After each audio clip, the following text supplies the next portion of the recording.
तपस्या से, जप से, योग से, यज्ञ से, पाठ से, पूजा से श्री कृष्ण उतना प्रसन्न नहीं होते जितना अनन्यता से होते हैं। ये सब ध्यान रखो। अनन्यता, जो मीरा जी कह रहे, मेरे तो गिरधर गोपाल दूसरो न कोई, जाके सिर मोर मुकुट मेरो पति सोई। ये अनन्यता। अनन्यता से प्रभु बहुत प्रसन्न होते हैं। इसीलिए ध्रुवदास जी ने प्रियाजू की अनन्यता के लिए कहा है कि यद्यपि भक्त अनन्य जो विषय इंद्रियन बस होए, कर्मठ कोटि जितेंद्रियन ते समलह न कोई। जो प्रियाजू का अनन्य हो गया, यद्यपि वो जितेंद्री नहीं है, पर वो करोड़ों जितेंद्रिय, करोड़ों कर्मकांडी से भी बढ़कर है, क्योंकि उसने प्रियाजू की अनन्यता ले ली। हमारे माई श्यामाजू को राज अंदर से यही अनन्यता उसको निर्विकार करके प्रेम भक्ति में डुबो देगी। प्रेम भक्ति के बिना संसार का आकर्षण नष्ट नहीं होता। श्री कृष्ण जब कृपा करते हैं तो किसी को सखा बना लेते हैं, किसी को अपनी प्यारी गोपी बना लेते हैं, अपनी नित्य लीला में सम्मिलित कर देते हैं, किसी को सखी बना लेते हैं। पुरुषार्थ से कोई भगवान की लीला में प्रवेश नहीं कर सकता, अभिमान से कोई भगवान को प्राप्त नहीं कर सकता। जो अनन्य हो गया वो दीन हो गया, जो निराश्रित हो गया वो आश्रित हो गया। यहां निराश्रित का है, रुपये का आश्रय, शरीर का आश्रय, संबंधियों का आश्रय, बुद्धि का आश्रय, भगवत आश्रय कहां है? भगवत आश्रय अंदर से हो जाए तो ये सब साधन है, साध्य भगवान है। जिसको अंदर से है कि मैं अपने पुरुषार्थ से भगवान को नहीं प्राप्त कर सकता, भगवान की कृपा से प्राप्त कर सकता, और रात दिन भजन करता है पर पुरुषार्थ का अभिमान नहीं, वो भगवत प्राप्ति कर लेता है। बड़ा गूढ़ विषय है। एकमात्र भगवान के आश्रय में रहकर रात दिन भजन करता है, पर उसे अभिमान नहीं कि मैं भजन के द्वारा भगवान को प्राप्त कर लूंगा। उसको अंदर विश्वास है कि भगवान की कृपा से हमें भगवत प्राप्ति होगी, और खूब रात दिन भजन करता है, खूब लीला गायन, लीला चिंतन करता है। सनातन ने कहा, प्रभु ये तो समझ में आ गया कि भगवान की शरणागति से माया चक्र से मुक्त हुआ जा सकता है। भगवान की शरणागति में अनन्यता प्रधान है, ये समझ में आ गया। प्रभु ये अनन्यता कैसे होती है, प्रेम भक्ति का अंकुर कैसे उत्पन्न होता है? तो प्रभु ने कहा, सनातन ये अनन्यता प्राप्त करने का एकमात्र उपाय है भगवत प्रेमी महात्मा का आश्रय। जैसे परमहंस शिरोमणि जड़ भरत जी ने राजा रहुगण से कहा, जब रहुगण को उपदेश किया तो उन्होंने कहा ये भागवत धर्म, ये ब्रह्मबोध कैसे प्राप्त होगा, उपाय क्या है? तो कहा, रहुगणै तत्तपसा नयाति न चेद्यया निरूपणात् गृहाद्वा न छंदसा नैव जलाग्निसूर्यैर् विना महत्पाद रजोभिषेकम। जड़ भरत जी ने कहा, रहुगण ये जो हम तुम्हें उपदेश कर रहे हैं ये तपस्या से नहीं प्राप्त होता, यज्ञ करने से नहीं, दान करने से नहीं, घर द्वार छोड़ने से नहीं, वेदों के पाठ से नहीं, जल अग्नि या सूर्य के सेवन से नहीं। इसकी प्राप्ति का एकमात्र उपाय है भगवत प्राप्त, भगवत प्रेमी महात्मा की चरण रज का सेवन। चरण रज का सेवन होता है उनकी आज्ञा में रहना। एकमात्र ये उपाय है प्रभु के अनन्य होने का और प्रभु की प्रेम लक्षणा भक्ति का अंकुरण हृदय में होने का। बिना भगवत प्रेमी महात्मा के भगवत प्रेम प्रकट हो ही नहीं सकता। रेमन रसकन संग बिन रंचन उपजय प्रेम। अगर कोई भगवत प्रेमी महात्मा का आश्रय छोड़ दे तो जैसे कोई मगरमच्छ भरे हुए समुद्र में तैरना ना आता हो कूद पड़े, अगर तैरना भी आता है तो लील जाएंगे मगरमच्छ। ऐसे ही हे सनातन, नैषां मतिस्तावदुरुक्रमांघ्रिं स्पृशत्यनर्थापगमो यदर्थः महीयसां पादरजोभिषेकं निष्किंचनानाम न वृणीत यावत्। जैसे प्रहलाद जी ने हिरण्यकश्यप से कहा कि जब तक भगवत प्रेमी महात्माओं की चरण रज में स्नान नहीं होता तब तक जैसी मेरी मति भगवान में लगी ऐसी किसी की नहीं लग सकती। भगवत प्रेमी महात्माओं की चरण रज में, क्योंकि भगवत भक्तों की चरण धूलि में ऐसी सामर्थ्य है, उनकी आज्ञा पालन में ऐसी सामर्थ्य है कि समस्त विकारों का, अहम का नाश करके दैन्य भाव प्रकाश, दैन्य से ही भगवान रीझते हैं। जब तक तत्वदर्शी भगवत प्रेमी महात्माओं का संग नहीं, उनकी सेवा नहीं, उनका आज्ञा पालन नहीं, उनकी चरण रज नहीं, तब तक उसके हृदय में भगवत प्रेम या भगवत अनन्यता आ ही नहीं सकती। इसीलिए भगवान ने अर्जुन जी को, देखो सामने विराजमान है जगत गुरु श्री कृष्णचंद्र, फिर भी क्या कह रहे कि यदि तुमको तत्वबोध प्राप्त करना है तो तद्विद्धि प्रणिपातेन परिप्रश्नेन सेवया उपदेक्ष्यन्ति ते ज्ञानम ज्ञानेनस्तत्वदर्शिनः। अर्जुन, तुम तत्वज्ञानी महात्माओं के पास जाओ, साष्टांग प्रणाम करो और कपट न रखते हुए दैन्य भाव से उनसे प्रश्न करो, विनीत भाव से, तब वो तुम्हें महात्मागण उनका उपदेश करेंगे। तद्विद्धि प्रणिपातेन प्रश्नेन सेवा, साष्टांग दंडवत दैन्य होकर प्रश्न और उसका मनन, जैसे उत्तर हुआ उसका मनन किया तो फिर भगवान इसका कैसे हो सकता है, ऐसे प्रश्न होता है। भाई देखो, हम बता रहे कि ज्ञानी और अज्ञानी, महात्मा, दुरात्मा, ये केवल शब्दों का एक श्री कृष्ण सारे जगत में छाए हुए है। ये तुम जान लो तो तुम ज्ञानी हो जाओगे, और जब तुम ज्ञानी हो जाओगे तो कोई अज्ञानी दिखेगा नहीं, और जब तक तुम अज्ञानी रहोगे तब तक कोई ज्ञानी दिखेगा ही नहीं। पापी को सब पापी नजर आते हैं, राम भक्त को सब राम नजर आते हैं, श्याम भक्त को सब श्याम नजर आते हैं, काम भक्त को सब कामी नजर आते हैं, ज्ञानी को सब ज्ञानी नजर आते हैं, अज्ञानी को सब अज्ञानी। दृष्टि जैसी वैसी सृष्टि, जाकी रही भावना जैसी, प्रभु मूर्ति देखी तिन तैसी। जो तत्वदर्शी महात्मा है उनके सामने जाकर प्रणिपातेन च प्रश्नया। एक बार महाराज विदेहराज जनक जी ने जब नौ योगेश्वरों से प्रश्न किया कर्म के विषय में, बोले यही प्रश्न हमने सनकादि से किया था, पर वो मौन रहे, उत्तर क्यों नहीं दिया? तो उनका इसलिए नहीं दिया कि आप उस समय अनाधिकारी थे। उस समय आप अनाधिकारी थे इसलिए वो मौन थे। मौन का मतलब अज्ञान नहीं है कि वो उत्तर देने की सामर्थ्य नहीं, आप अधिकारी नहीं इसलिए चुप है। तो हे सनातन, संतों के पास जाकर के दैन्य भाव से उन्हें सबसे बड़ा देवता मानते हुए कि साक्षात प्रभु है, फिर उनके चरणों में बैठकर दैन्यता से प्रश्न करे, तब जो वो बोलते हैं उसका मनन करे तो उसके हृदय में भगवान की अनन्यता आ जाएगी, प्रेम का मार्ग खुल जाएगा। बहुत बातों में क्या तुम्हें सार बात बताता हूं कि प्राणी मात्र का परम पुरुषार्थ है भगवत प्रेमी महात्मा के संग से श्री कृष्ण के नाम रूप लीला धाम में रंग जाना। परम आराध्य प्रभु वृंदावन चंद्र ये पुरुषार्थ को नहीं देखते हैं, ये अपने आश्रय और अनन्यता को देखते हैं। ये बड़ी तसल्ली वाली बात है। ये पुरुषार्थ नहीं देखते तुम कितने बड़े तपस्वी हो, कितने, ये मेरा है बस। अवगुण करे समुद्र सम प्रियाजू का स्वभाव, गणत ना अपनो जा, ये मेरा है। अनन्य भाव जो संसार के संबंधों से आंतरिक मुख मोड़कर पतित पावन प्रभु की आराधना करता है, वो इस संसार समुद्र से मुक्त हो जाता है। सर्व शास्त्रों को मथ करके ये तुम्हें सार बात बता रहे हैं।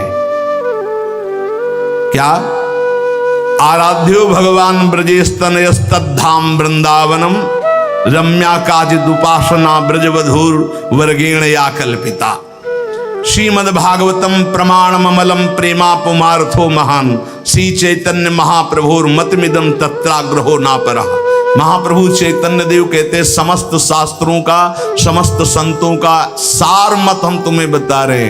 वृंदावन का आश्रय, वृंदावन बिहारी का आश्रय, निरंतर उनका नाम जप ये भगवत प्रेमी महात्माओं के संग से होता है। महात्माओं का संग और भगवत आराधना ये निश्चित भगवत प्राप्ति करा देती है। सनातन जी ने महाप्रभु के चरणों में मस्तक रखा।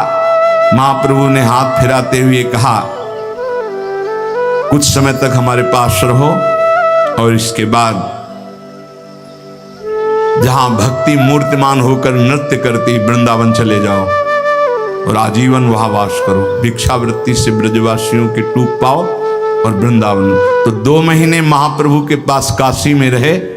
इसके बाद वृंदावन आकर के जो ब्रज में अद्भुत भजन किया रूप जी ने, सनातन जी ने, तो प्रसिद्ध है भक्तमाल में पावन चरित्र उनका। पूज्य श्री रघुनाथ दास जी गोस्वामी जी, ये इनकी बाल्यावस्था थी। कितना स्वच्छ हृदय होता है भगवत प्रेमी महात्मा का, बाल्यावस्था में भी। ये बाल्यावस्था में ही नाम प्रेमी थे। बाल्यावस्था बहुत बड़े घराने के थे श्री पूज्य रघुनाथ दास गोस्वामी जी। काम, क्रोध, लोभ तो इनको छू ही नहीं गया था। वैसे पहले देखा हमने गांव में कि 15-16 वर्ष तक तो बच्चे एकदम निर्विकार, निर्मल। ये मोबाइल भगवान जब से पधारे हैं सबके कर कमल में, तब से बड़ी बुरी दशा होती चली जा रही नवीन बच्चों की। वो जो मन आवे सो देखते हैं, जो देखते हैं वही मनन करते हैं, वही आचरण में उतारते हैं।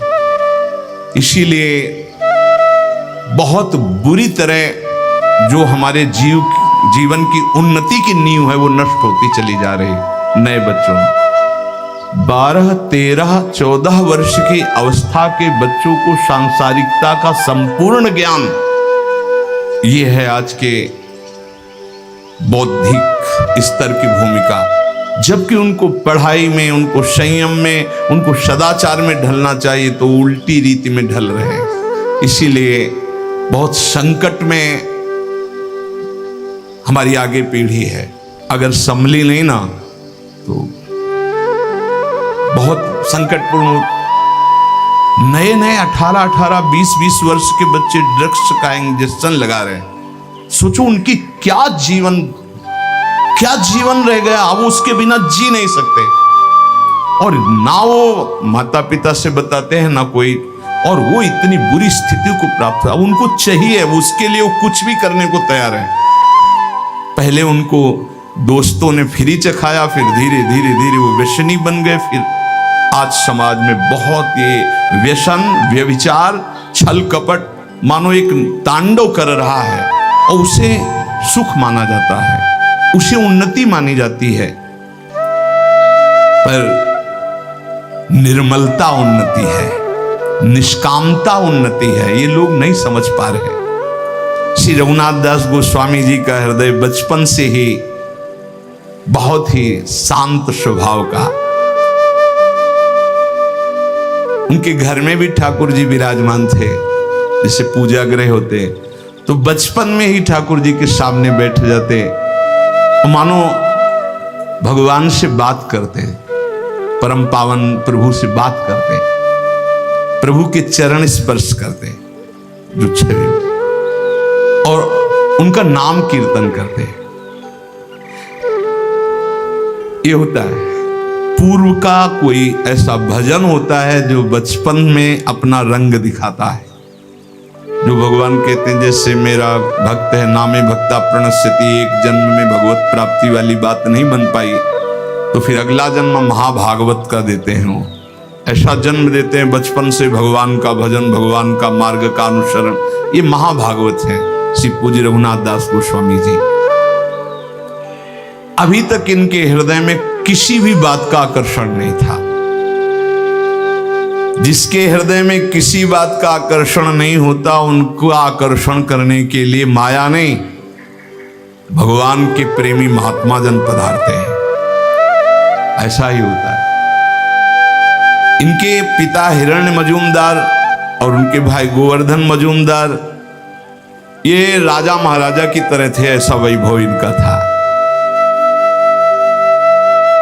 बड़े जमींदार थे और बहुत ही बादशाह की तरफ से इनको सुविधाएं मिली हुई थी, स्वयं राजा महाराजा की तरह थे।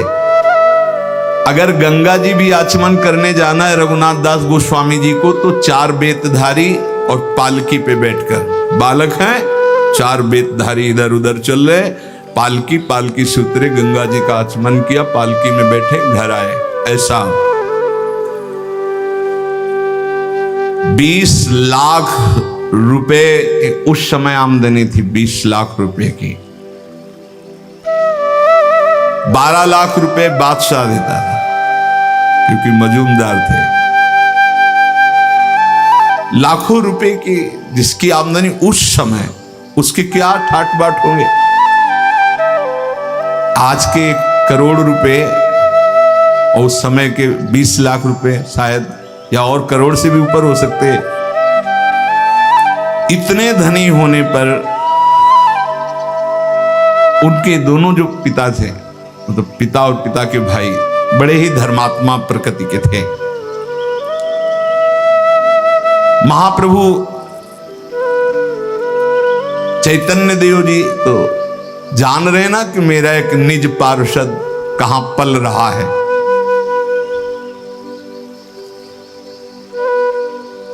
कभी कभी ठाकुर हरिदास जी जब उधर से जाते थे तो उनके यहां जाते थे, वो भक्तों का सम्मान करते थे। हरिदास जी की नाम निष्ठा देखकर रघुनाथ दास जी के नाम में प्रीति हुई थी, तो बचपन से ही कृष्ण कृष्ण कृष्ण। महात्मा रघुनाथ दास जी बाल्यावस्था में इतने तेजस्वी थे कि जो देखता वो लुभायमान हो जाता। लावण्य ऐसा, आकर्षण ऐसा, नाम जप का ऐसा, गंभीर स्वभाव, बहुत कम बोलना, ठीक किसी को उत्तर न देना, क्योंकि नाम जब छूट जाएगा अगर ठीक से ज्यादा बातचीत करेंगे, कम बात करना। बहुत अच्छे कृपा पात्र जन होते हैं जो ज्यादा बातचीत नहीं करते। राधे राधे, कहाँ जा रहे हो, क्या है, क्यों न राधे राधे भी बोलना, अंदर बोलना है राधे राधे, चुपचाप निकलो, ये संसार है। राधे राधे बोल रहे हैं, हाँ हम अंदर से बोल रहे हैं, तुम बोलो 2 बार, हम हर श्वास बोल रहे हैं राधे राधे, आगे बढ़ो। अगर कोई बड़ा पूज्य आता तो साष्टांग दंडवत करके चुपचाप एक तरफ बैठ जाते हैं। बड़ी नम्रता, मानो स्वर्ण हो और उसमें भी सुगंध हो, ऐसे थे रघुनाथ दास जी। कोई ऐसा नहीं था जो इनको देखकर मोहित ना हो जाए, गले से लगाना ना चाहे बालक। अब तो कुलगुरु बलराम आचार्य को संस्कृत पढ़ाने के लिए रघुनाथ दास जी अपनी जो ग्रंथ पोथी उनको लेकर आचार्य के घर जाते और पोथी रख देते। हरे कृष्ण नाम में इतनी प्रीति, पढ़ने में रुचि नहीं होती कि इन सब का सार है नाम, बस नाम नहीं। ये देखो बड़े महापुरुषों को होता है, आप अनुकरण ऐसा ना करना कि पढ़ाई के समय तो नाम ही हम जपेंगे और इस समय और अन्य समय उद्दंडता। ये हर समय भगवदानंद में डूबे वाले अवतारी महापुरुष हैं। सरल स्वभाव कोमल प्रकृति पर रघुनाथ दास जी के हृदय में हरिदास जी का बहुत बड़ा प्रभाव पड़ा। नाम प्रेमी जो ठाकुर हरिदास जी, जिनकी पीछे चर्चा सुनी, इसीलिए वो किसी समय भी नाम नहीं छोड़ते थे। बाल्यावस्था में कभी कभी वो गुरुदेव के पढ़ाने पर भी खड़े हो जाते और नाम कीर्तन करने लगते, भावावेश आ जाता। वो देखते रघुनाथ दास जी की नाम प्रियता, मन ही मन सोचते कि ये तो कोई अवतारी पुरुष है जो इतना नाम जापक है। जब उनकी अवस्था थोड़ी बड़ी हुई तो वैभव तो खूब था ही, पर उनका मन किसी भी वैभव भोग में नहीं लगता। उनका हृदय लगता कि भागो भागो यहां से। ये ऐसा ही होता है, ये पूर्व का होता है, ये विचारों का नहीं होता कि उनके विचार आए फिर वैराग्य ले लिया, ऐसा नहीं होता। ये पूर्व की धरोहर होती भजन की, वो भगाते हैं, ऐसा होता है। तो भागो भगवान की तरफ, भागो भगवान को प्राप्त करो। रघुनाथ दास जी के हृदय में जिधर देखते हो सब काटने को दौड़ता वैभव। भागो, कहां भाग के जाएं, भागो, बस वो अंदर होता है, भागो असरण शरण की शरण में भागो। मन ऐसा व्याकुल हुआ कि स्वच्छंद नाम जप करूं, भिक्षा मांग के पाऊं, भागूं, ऐसा अंदर से आया। ये सोने के चांदी के ठीकरों में जीना अब मुझे अच्छा नहीं लगता। प्राणों की बाजी लगाकर अब इस बार मुझे इस जेल से मुक्त होना है, ये जो धन वैभव की जेल है। उनका मन तड़पने लगा कि थोड़ा तो किसी महात्मा का संग मिल जाए, मेरा बल पक्का हो जाए। परिवार वालों ने जे भी इनका व्यवहार देखा कि न खान पान में रुचि, न भोग विलासिता की वस्तुओं में रुचि, ढेर सारी उनकी भोग सामग्रियों की, वहां तो खूब वैभव था ही, कोई चीज वो स्वीकार नहीं करते। क्या खाओगे, क्या पियोगे, क्या देखोगे, क्या चाहिए तुम्हें। ऐसी दशा में दोनों भाई चिंतित हो गए, पिता और ताऊ भी। वो हर समय गंभीर, बस कृष्ण नाम, कुछ नहीं हो। उस समय महाप्रभु सन्यास लेकर शांतिपुर में अद्वैताचार्य के घर आए हुए थे।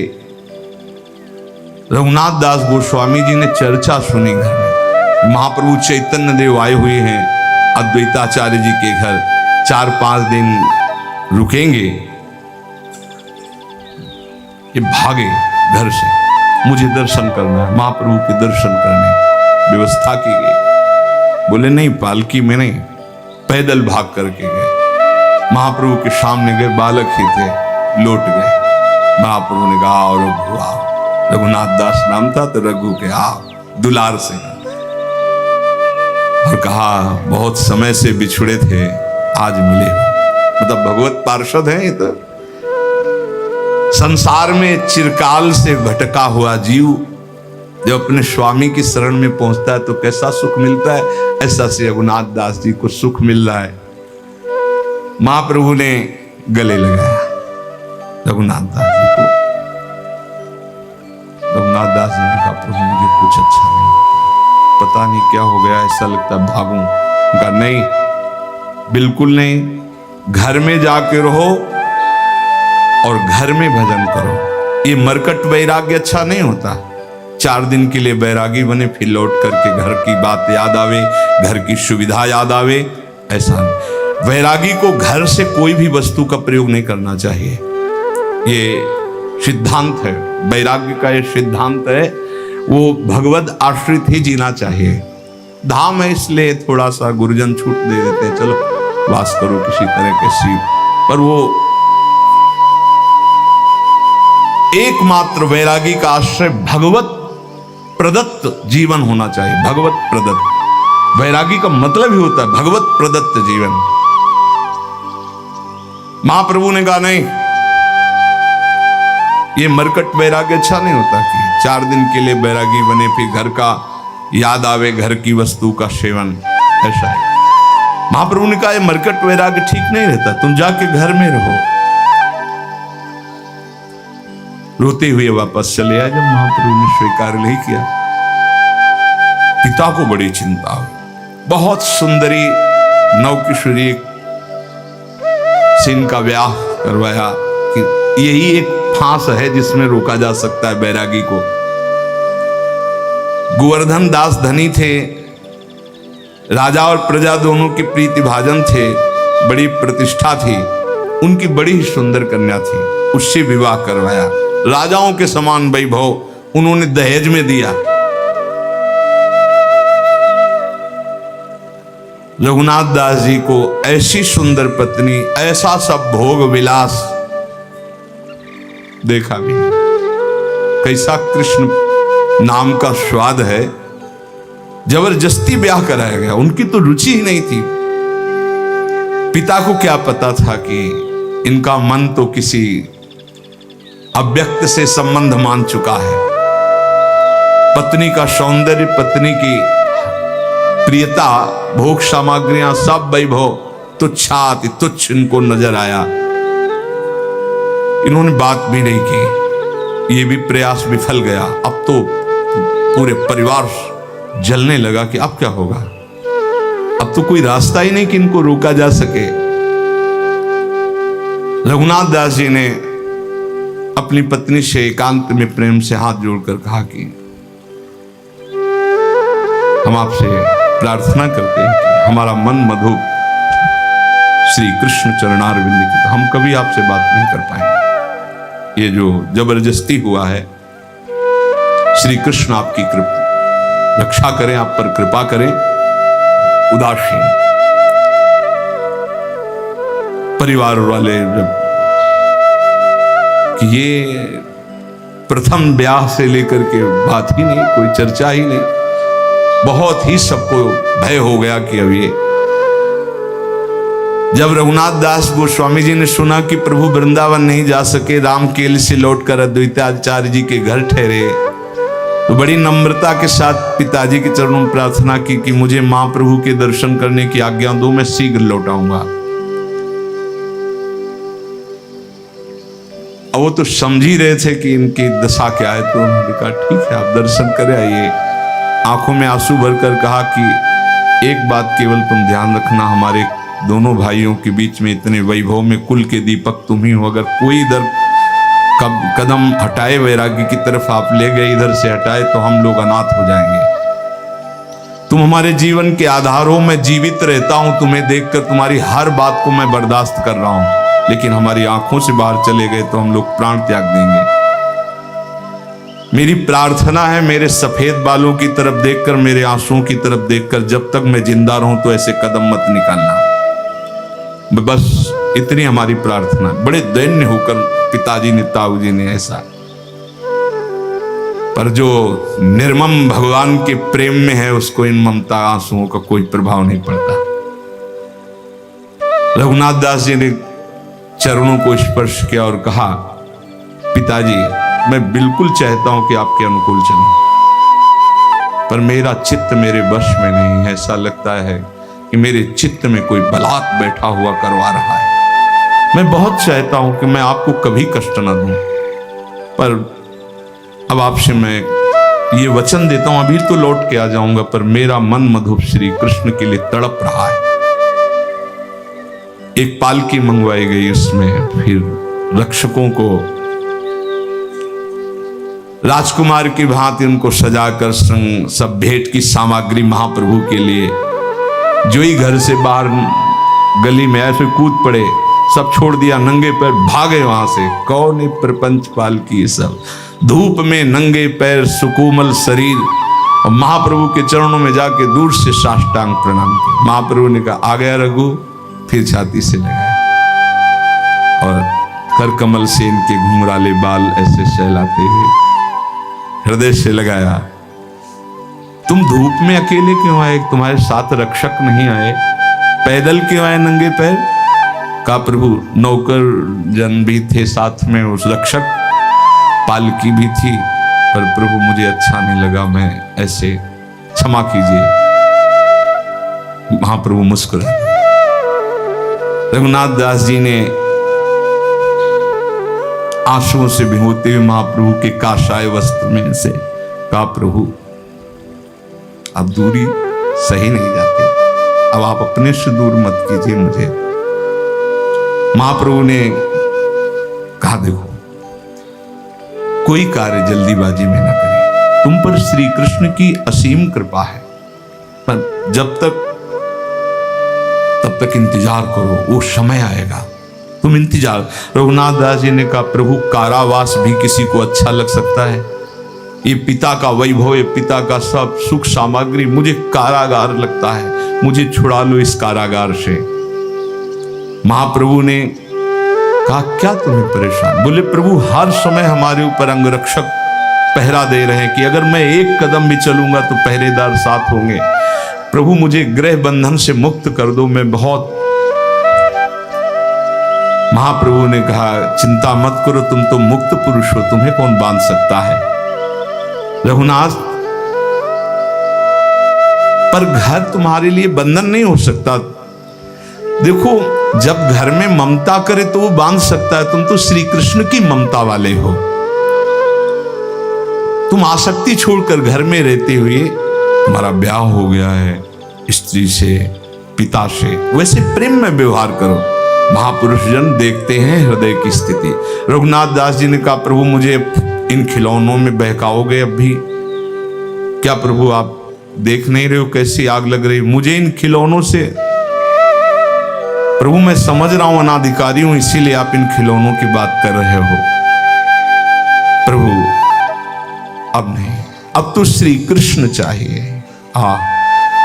प्रभु जो आपका कृपा कोर नहीं पाया उसी को खिलौने अच्छे लगते हैं। नहीं प्रभु, आप जो उपदेश कर रहे हो उनके लिए ठीक है, जो धर्म पूर्वक गृहस्थ का पालन करते हुए भगवत प्राप्ति की बात सोचे। प्रभु मैं तो सिर्फ आपका बच्चा हूं, आपके चरणों के समीप रहना चाहता हूं। मुझे ना स्त्री में आसक्ति है, ना घर में आसक्ति है, ना भोग में। प्रभु मुझे काटने को दौड़ता है सब कुछ, मुझे मुक्त करा दो। प्रभु ने कहा जो तुम कुछ कह रहे हो सब ठीक है, फिर तो मैं कह रहा हूं कि मरकट बैराग्य ठीक नहीं।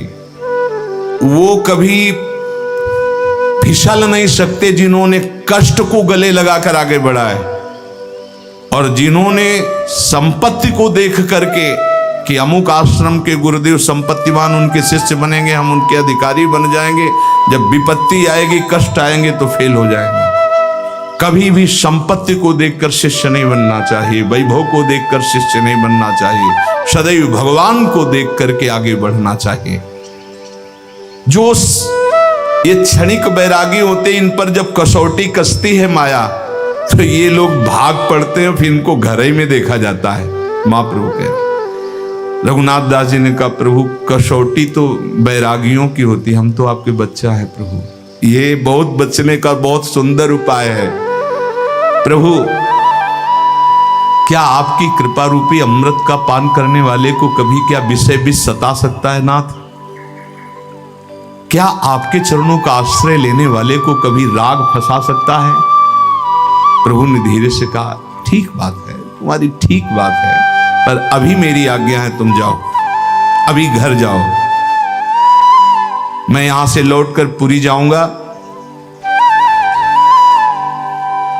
फिर समय आएगा तुम पुरी में मुझे मिल जाओगे। ये नहीं कहा कि आप आना, समय आएगा तो तुम पुरी में मुझे मिल जाओ। रघुनाथ दास जी को लगा कि महाप्रभु का आदेश हो गया है। अभी महाप्रभु पुरी तक पहुंचे, 7 दिन 7 रात्रि महाप्रभु के पास ही रहे। अद्वैताचार्य जी के घर महाप्रभु का उच्छिष्ट पाते, चरणों के नीचे शयन करते। वहीं श्रीमन माधवेंद्रपुरी की पुण्यतिथि समीप ही थी। अद्वैताचार्य की प्रार्थना करने पर शांतिपुर में महाप्रभु और टिके।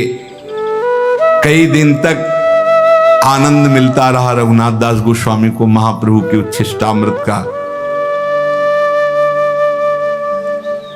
महाप्रभु फिर वहां से जब चले तो रघुनाथ दास गोस्वामी जी रोते हुए घर आए। मजूमदार जी ने समझ लिया कि अब ये हमारे हाथ से गए, अब ये हमारे वश में नहीं। कड़ा पहरा लगा दिया कि अब तो प्यार की जरूरत नहीं, शासन की जरूरत है। 1 मिनट के लिए भी दसियों छड़ीदार साथ, शयन, लघुशंका, शौच, कहीं भी बाहर स्कूल जाना बंद, विद्यालय संस्कृत के जाना बंद। पालकी में बैठाल करके आचार्य को घर बुलाते, पैसा था यहीं पढ़ो, पूरी व्यवस्था। रघुनाथ दास जी जब इतने बंधन में कुछ दिन रह रहे थे तो किसी वैष्णव के मुख से सुना कि महाप्रभु वृंदावन से होकर जगन्नाथपुरी में आ गए हैं। बस उनके हृदय में वो छा गया। महाप्रभु ने कहा था जब मैं पुरी आ जाऊं तो पुरी में समय आएगा तब तुम मिलोगे, भागो यहां से भागो, ऐसा उनके हृदय में आया था।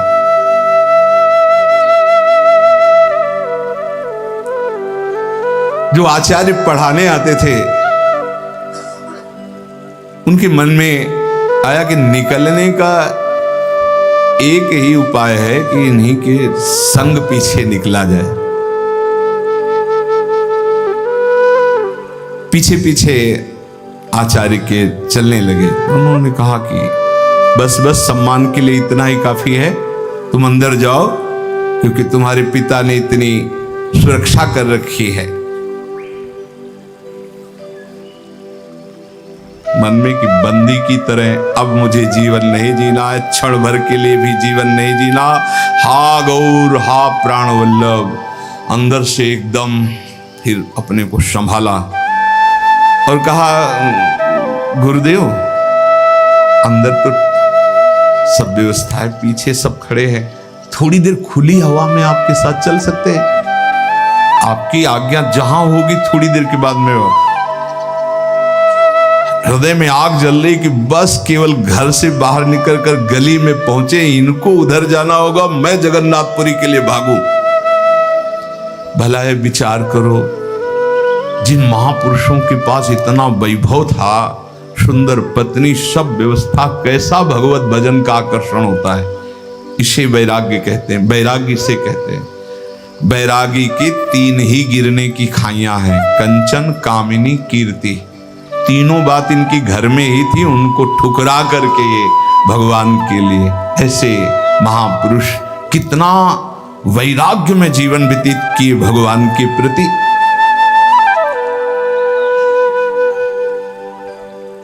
रघुनाथ जी जैसे कोई बावरा हो गया हो, पीछे पीछे उनके चले। उन्होंने कहा, जाओ वापस, अब तो जाओ ना। हाँ गुरु जी, पहले आप आगे निकल करके अपने गली में जाइए, हम तो आपके चरणों के दर्शन खड़े खड़े कर रहे हैं। उनको लगा ये भी ठीक बात है, वो गए। जे ही ऐसे गए, आसपास देखा, अच्छा अंगरक्षकों ने इसलिए कि गुरुजी के पास 4 कदम जाएंगे, भाग पड़े रघुनाथ दास जी।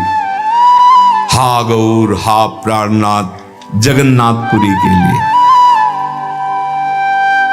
जिसको भगवान में अनुराग हो जाता है, उसको कोई संकट, कोई विपत्ति, नई अवस्था, नंगे पैर, ना कुछ खाना ना पीना, ना कोई साथी, और जगन्नाथपुरी नजदीक थोड़ी है।